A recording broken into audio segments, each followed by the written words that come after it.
राजे! राजे! राजे काय झालं? डोळे उघडा राजे!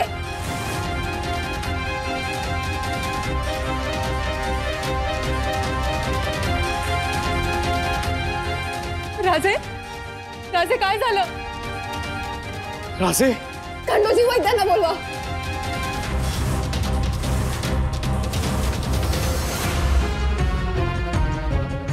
आपने हमें यहाँ क्यों बुलाया है? हमने आपसे पहले भी कहा था, आपका काम शुरू होने से पहले हम आपको एक तोहफा जरूर देंगे।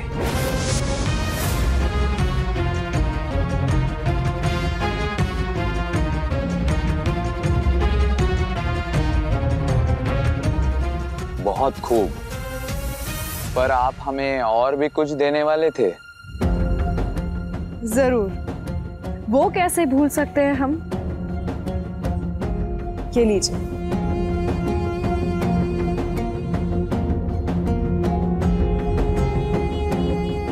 बस इतना ही? इतना बड़ा काम? और काम पूरा होने के बाद बाकी का इनाम दिया जाएगा। तुम बस आज से अपना काम शुरू करो। तुम्हारी अहमियत हम परख लेंगे। जरूर, आपकी शहजादी को हम यूं उड़ा ले जाएंगे।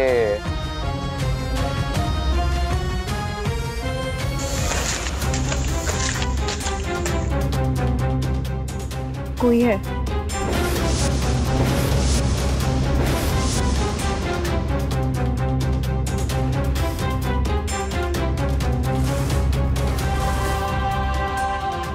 लगता है इन कमबख्तों ने सब कुछ सुन लिया है। हाँ, हमने सब सुन भी लिया है और देख भी लिया है। बहुत अच्छा किया दिलावर। अपने काम का आगाज यहीं से शुरू करो। इन्हें इनाम दो।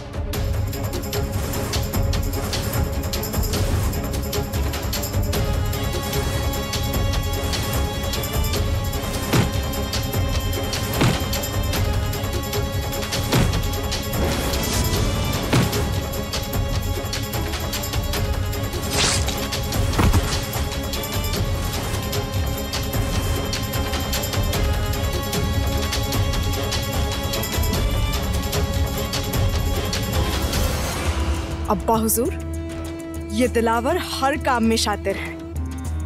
अब आपका तख्त व तारस शहजादे काम बख्श को मिल ही गया समझो।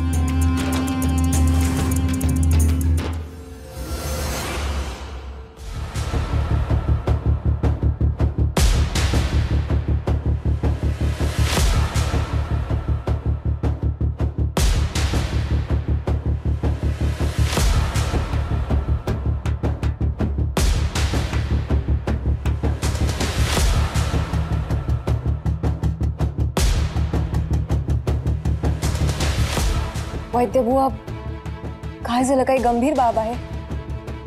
निदान लागतंय का काही? पित्ताची मात्रा देऊन सुद्धा वारंवार तेच होतंय. ही जरा चिंतेची बाब आहे. आम्ही काही मात्रा बदलून देऊ. जर फरक पडला नाही तर पुढचा विचार करायला हवा. येतो आम्ही.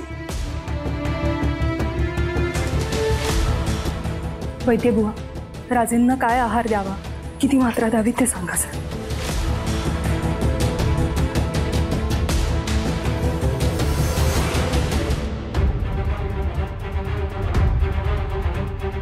राणी साहेब,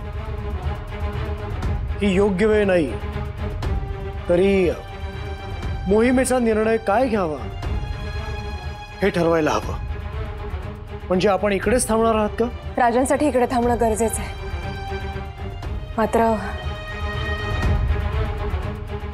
रयतेसाठी मोहीमही व्हायला हवी. मग मोहिमेची पूर्ण तयारी करायला सांगू का? खंडो, हो राणी साहेबांना हे काय विचारत आहात आपण? ही इथली परिस्थिती काय आहे? महाराजांची प्रकृती ठीक नाही, अशा प्रसंगी राणी साहेब मोहिमेवर जातील?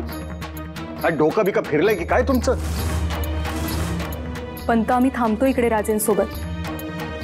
थोरल्या बाई साहेबांना जाऊ दे मोहिमेवर. अहो, पण तसाही राणी साहेबांच्या मोहिमेला काही अर्थ उरलेला नाहीच आहे. म्हणजे राजांनी आता वतनदारी पुन्हा सुरू करण्याचा निर्णय घेतला नाही का? मग त्यांचा हा निर्णय डावलून जाणं म्हणजे त्याने फायदा तर काही होणार नाहीच आहे, पण राणी साहेबांची मोहीमही व्यर्थच होईल, नाही का? खंडूजी, तुर्तास आमची मोहीम पुढे ढकलावी. या घडीला राजांच्या प्रकृती इतका मोलाचा आमच्यासाठी काहीच नाही.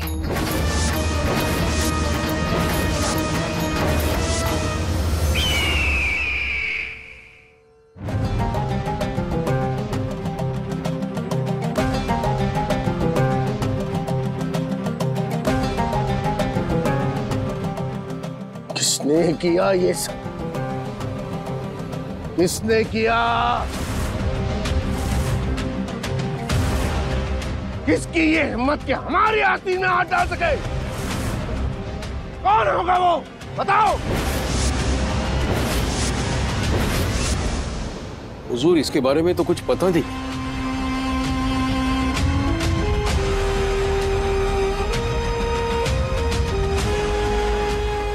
पता नहीं मतलब? हुजूर, आज सुबह ही इन सिपाहियों की लाशें आ गई, लेकिन इनको क्यों मारा गया, किसने मारा, कुछ पता नहीं चला। यानी कोई भी कभी भी आ सकता है और किसी को भी मारकर चला जा सकता है, और आप कहेंगे आपको पता ही नहीं क्या हो रहा है सब? ओ हुजूर, लेकिन हमारे पहरे बड़े सख्त थे, कुछ खबर ही नहीं आई कि कौन आया था। तो क्या मारने वाला आसमान से टपक पड़ा या हवा में गायब हो गया? या अल्लाह, कितनी शर्मनाक बात है। कोई अजनबी यहाँ आकर यूं ऐसे हमारी सिपाहियों को मार जाता है। पूरे कायनात में कितनी जिल्लत होगी मुगलिया सल्तनत की। आज हमारे सिपाहियों को मारा है, खुदा ना करे लेकिन कल अब्बू जान को।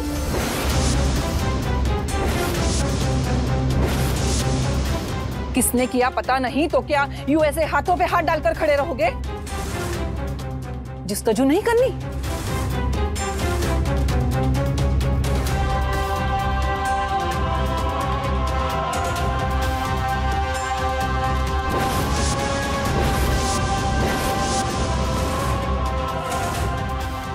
आपको क्या लगता है शहजादे, ये किसका काम होगा? जी,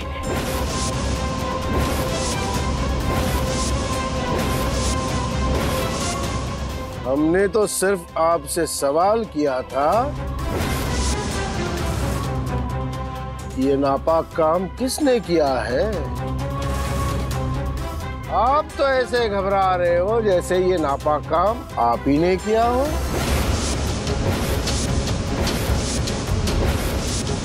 हम तो सिर्फ आपकी राय जानना चाहते हैं, मशवरा दीजिए, किसने किया होगा ये?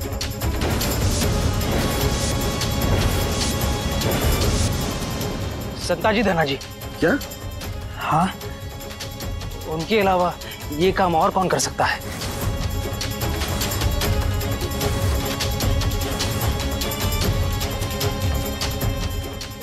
संताजी, धनाजी, जाओ ढूंढो उन्हें, और जहां कहीं भी मिले उन्हें खत्म कर दो। जाओ।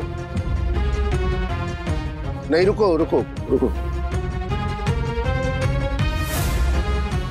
ये उनका काम नहीं है।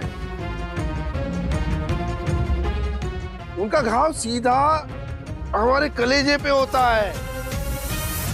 वो जब भी आते हैं 100-200 को तो मारकर चले जाते हैं। ये उनका काम नहीं है। ये कोई ऐसा है जो पीठ पर वार करने में माहिर है।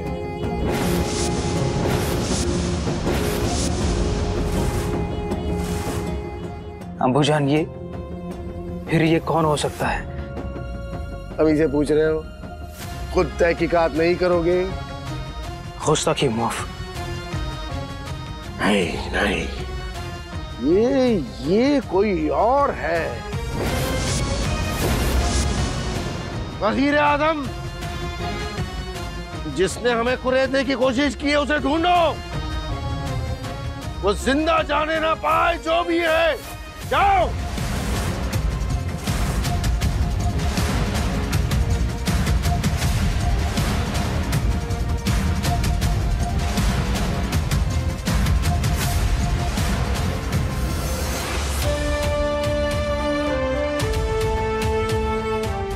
आप यहाँ क्यों खड़े हैं? दावत है? बादशाह बनने की ख्वाहिश है ना? जाइए खुद तहकीकात कीजिए, दिखाइए अपनी शातिरी। जी।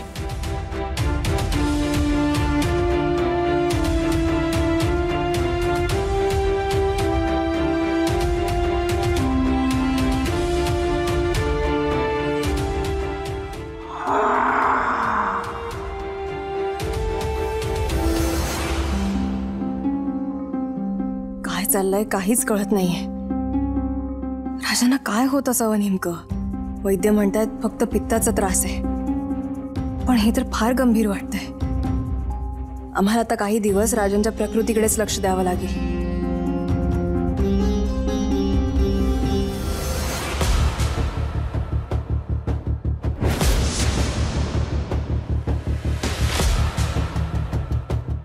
राजे,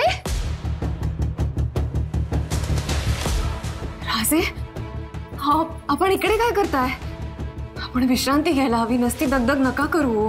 विश्रांती कसली राणी साहेब? अजून बरीच कामं निपटवायची आहेत। कामं होत राहतील राजे, आपण आधी दालनात चला बघू। विश्रांती घ्यायला हवी। काळजी करू नये राणी साहेब, आम्ही ठीक आहोत। अशा छोट्या छोट्या गोष्टींचा बाऊ करून कसं चालेल?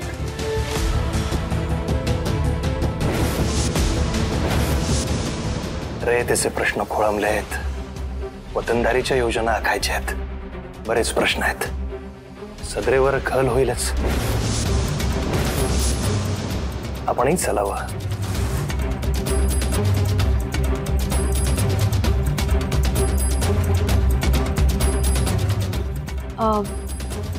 आपण चलावं राजे, आम्ही येऊच पाठोपाठ।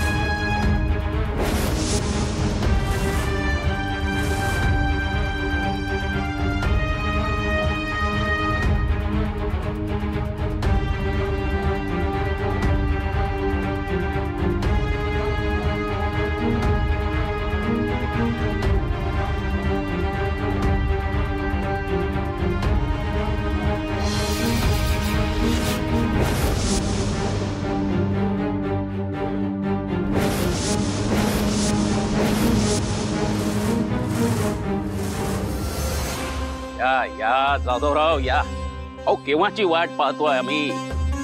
आमच्या विजयी वीरांचं स्वागत नको करायला? पण जाधवराव, मोहीम यशस्वी झालेली दिसत नाही, म्हणजे फारशी काही लूट दिसत नाहीये। पंत, हे असू द्या, हरकत नाही। अशा मोहिमा भरपूर येतील पुढे, तेव्हा तुम्ही निराश होऊ नका। आणि तसंही संताजीरावांनी मागची मोहीम मोठीच मारली आहे, त्यामुळे तुमची मोहीम यशस्वी झाली नाही तरी काही हरकत नाही। आणि तसेही संताजीराव आता नव्या मोहिमेवर निघणारच आहेत, तेव्हा काढतील सगळी कसर भरून। ओ पंत, अहो मोहिमेवर ना आलेल्या गड्यासनी असं दारातच गुतपावत असावे। अहो त्यासनी आत तरी येऊ द्या। नाजीराव, दुश्मनाला तुमच्या अंगचं पाणी दावून त्यांच्या तोंडचं पाणी पळालं असेल नाही?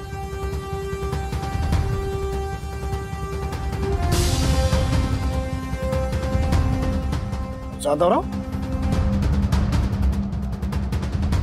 पंत, आम्ही आलो।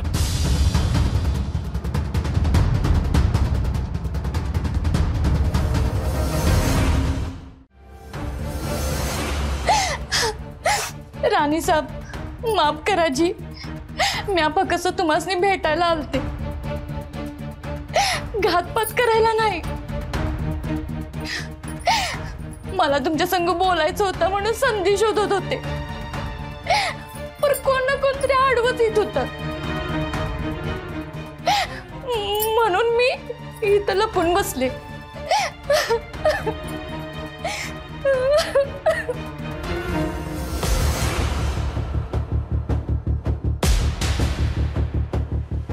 तुम्ही राधाबाई ना?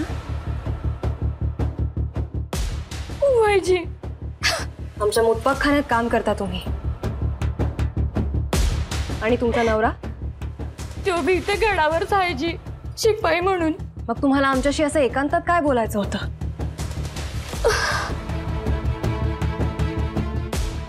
राणी साहेब, माझा दादला दुश्मनांच्या गोटात हे राय. बोला, काय बोलायचंय? राजम्या धर्मा आपल्याकडं देवडीवर रखवालदारीचं काम करतो. माझी कारभारीन मुतपाकखान्यात काम करते. बर, मग? आमची कारभारीन राधाबाई म्हणजे मला पक्की खात्री आहे बघा. राज ती मुघलांची हेर आहे बघा.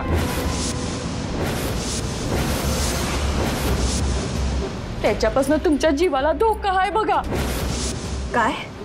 आई भवानीची शपथ, हेच सांगायचं होतं म्हणून त्याच्यापासून लपून तुम्हाला भेटायचं होतं. त्याला कळलं तर तो जीव घेईल माझा. राधाबाई, ही फार भयंकर गोष्ट आहे, साधी सुधी नाहीये. मात्र आपण काळजी करू नका. आपल्या जीवाची जबाबदारी आमची. आपण आत्ताच्या आत्ता हे सारं महाराजांसमोर सांगायला हवं. इकडच्या साऱ्या बाता तिकडे जाऊन सांगती. काय? होय राज, लय दिस झालं मी तिच्या टॅळणीवर आहे. चोरून चोरून मोगली शिपायासनी जाऊन भेटती. राजा हे खरं असेल तर तिची कसून चौकशी व्हायला हवी. खंडू, तातडीनं शिपायांना पाठवून त्या बाईंना इथे घेऊन या. धनाजीराव, मैदान मारला सा बघा. आमचा जीव लय खुश झाला. आमासने आधी एवढं सोपं वाटलं नव्हतं, पण तुम्ही समजा करून दाखवलंच. किती बी पराक्रम केला तरी तुमच्या मोहिमेची सर नाही आली.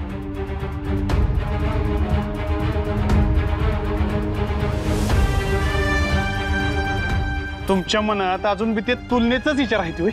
नाही नाही, आमच्या नाही, पर हित गडावर स्वराज्यात अहो हितच नाही, जिंजीवर बी फक्त तुमची चर्चा असती राव. चर्चा? हा, आणि त्या चर्चा नाही, फक्त तुमचंच कौतुक. एवढासा पराक्रम जरी केला तरी त्याचा उत्सव होत, आणि आम्ही पुरं मैदान मारलं तरी ते कोणाच्या डोळ्यात भरतच नाही. अहो धनाजीराव, कुणी तुमच्या डोसक्यात एक खोळ भरलंय? खोळ नाही, आता आता शहाणपणा सुचायला लागलाय. बाहेरची लोक जे काय बोलतात. हो धनाजीराव, लोक काय बी बोलतील धनाजीराव. लोकांच्या बोलण्यावरनं तुम्ही तुमचं जगणं मरणं ठरवणार आहे का? अहो लोकांच्या बोलण्याप्रमाणे तुम्ही चालणार, पण तुम्हाला वाईट वाटू नये म्हणून आम्ही आमच्या मोहिमा नाकाम नाही ना करू शकत. धनाजीराव, आपली लढाई स्वराज्यासाठी आहे, लौकिकासाठी नाही. हे समज पडतं आम्हाला, पण आम्ही इथं खुरडत बसलोय आणि आमची समशेर गंजायला लागलीये. याचा दोष आम्ही कोणासाठी द्यायचा? अहो दोष देऊच नका ना धनाजीराव. तुम्ही तुमचा पराक्रम करा, आम्ही आमचा पराक्रम करतो, आणि त्यातनं आपण स्वराज्याची घडी नीट बसू. लोक काय बोलतात याचा विचार करत तुम्ही सावताचा जीव नका जाळू, आणि आपली दोस्ती सही सलामत टिकवायची असेल तर हे असलं तुलनेचे विचार मनात नका ठेवू. इतिहासात आपल्या मैत्रीचं धड तर लिहिलं जाते, पण ईर्ष्येपोटी ही मैत्री कशी तुटली त्याचं दाखलं जास्त दिलं जाते.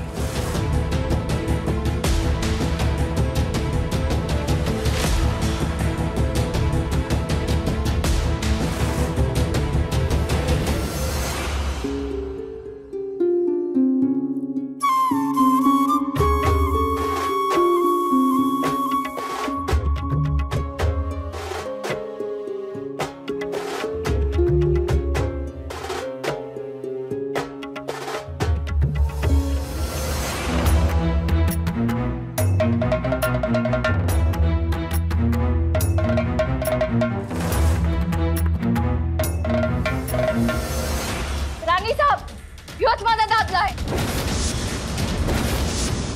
राज, हीच ती, हीच बघा ती मोगलांची हेर.